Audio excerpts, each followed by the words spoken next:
बिल्कुल, आपका बिल्कुल सवाल दुरुस्त है कि being the youth of this country ना आपने करना क्या है। डेज टू कम इलेक्शन होने जा रहे हैं।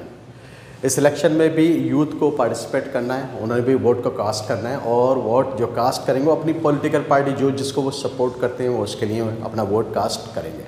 लेकिन यहाँ पर एक बड़ा अहम तरीन सवाल है।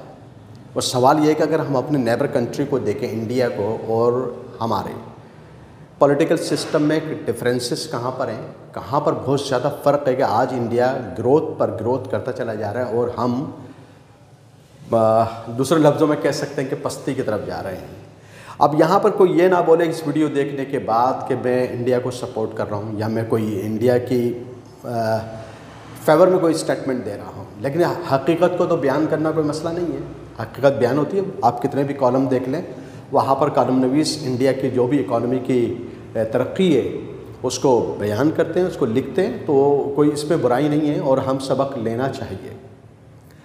हमें ये भी सबक लेना चाहिए कि जो लोग अब वोट देने जा रहे हैं, पर्टिकुलरली आप यूथ, जो लोग वोट कास्ट करने जा रहे हैं, तो जो नुमाइंदा आपके हल्के में है या जो पॉलिटिकल पार्टी है उसका हेड्स और जो भी उसकी सबॉर्डिनेट हैं, देखें क्या उन्होंने फ्यूचरिस्टिक आइडियाज़ क्या दिए हैं, क्या वो बात करते हैं, कौन सी किताब उन्होंने पढ़ी है, क्या आपके बारे में प्लान रखते हैं। हर एक के पास एक कोई ना कोई मैनिफेस्टो होगा कि हम आपके लिए ये करना चाहते हैं, हम आपके लिए ये करेंगे। ये तो मैं जब तक पॉलिटिकल एक्टिविटीज़ को एनालाइज करता आ रहा हूँ तो 35-40 साल से, तो मुझे यही चेहरे नज़र आते हैं और कोई खातिर ख्वाह तब्दीली नज़र नहीं आई।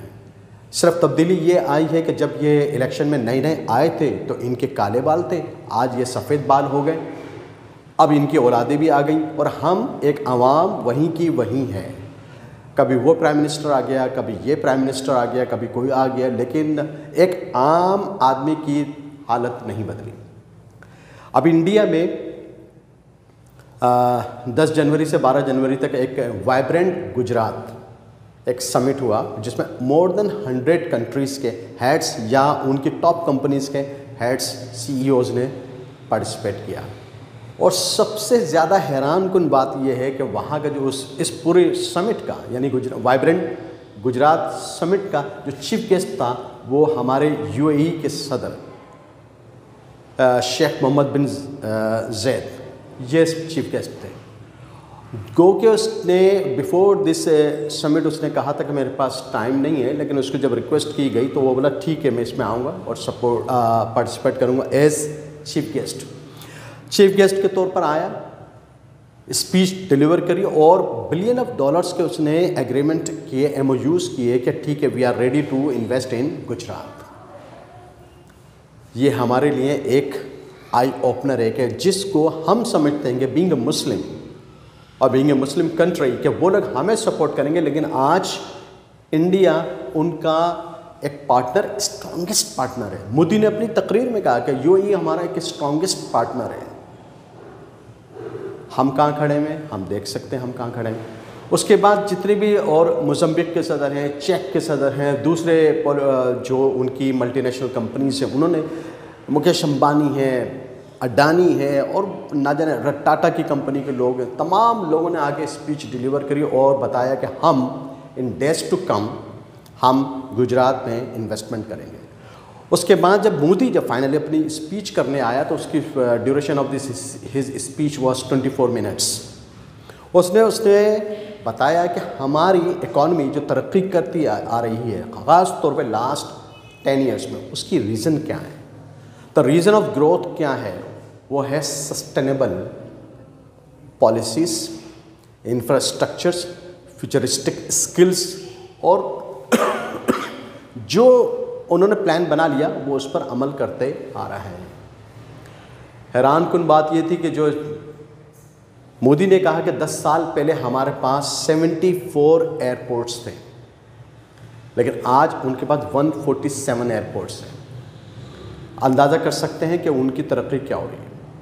इसकी तकरीर से पहले जब मुकेश अंबानी ने कहा तो उसने कहा कि इंडिया ओलंपिक 2036 की बिड में जा रहा है तो हम उससे पहले 5G के नेटवर्क को मुकम्मल करना चाहते हैं, हम तमाम इंफ्रास्ट्रक्चर को मजबूत करना चाहते हैं। Being a businessman of India, हम इन्वेस्टमेंट जितनी हो सकेगी हम ज़्यादा से ज़्यादा इन्वेस्टमेंट गुजरात में करेंगे, और फिर उन्होंने कहा कि हम रेस्ट ऑफ कंट्री यानी कि इंडिया में करेंगे।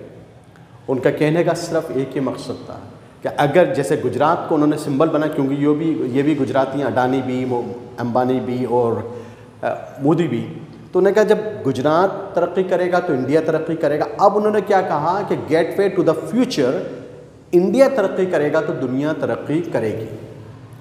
मोदी ने अपनी तकरीर में कहा कि इससे 10 साल पहले हम 11th लार्जेस्ट इकोनॉमिकल कंट्री थे, आज 5वें नंबर पर हैं। और उसने कहा few years, only in few years we will be on top 3, वो टॉप 3 में आ जाएंगे। और फिर कहा कि हम आने वाला हमारा जितना भी प्रोग्राम है वो है कि इस 25 साल यानी कि 75 साल हो चुके हैं, आने वाले 25 साल में हम $1 ट्रिलियन की इकॉनमी हो, दुनिया हमें फॉलो करे, दुनिया हमारे पीछे चले। इंडिया का विजन उसने ये दे दिया। तो यहाँ सारा बताने का मकसद डियर स्टूडेंट्स ये नहीं है कि हमें इंडिया की वाहवाही करनी है, लेकिन जो अच्छा है और अगर वो तो दुश्मन भी करे तो लोग कहते हैं कि उसकी तारीफ़ तो करें आप, हमें करना पड़ेगी उसकी तारीफ़। क्यों? कि उसकी इकोनॉमिकल कंडीशंस देखें, वो एम्पावर होते चले जा रहे हैं और उनका एक आम आदमी भी पावरफुल होता जा रहा है, उसकी माशी तरक्की उसके मुल्क को तरक्की दे रही है। सुजुकी कंपनी के CEO ने कहा कि हम यहाँ पर गुजरात में एक ऐसा प्लांट लगाने जा रहे हैं जिसकी प्रोडक्शन 2.5 मिलियन पर ईयर होगी, तो we are ready to invest it. क्यों? वो क्यों इन्वेस्टमेंट कर रहे हैं? चाहे उनके अपने लोग हों, चाहे उनके या किसी दूसरी कंपनी या किसी दूसरे मुल्क के लोग हों, वो आकर इंडिया में इन्वेस्टमेंट कर रहे हैं। उसकी रीज़न क्या है? उसकी रीज़न सिर्फ एक है, सस्टेनेबल पॉलिसीज़, उनका इंफ्रास्ट्रक्चर, जो उन्होंने बिजनेस पॉलिसीज़ बना दी हैं, जो economical conditions, terms and condition तय कर दी हैं, वो कायम है। कोई भी गवर्नमेंट आए, कोई भी जाए, उससे इसका कोई वास्ता नहीं है।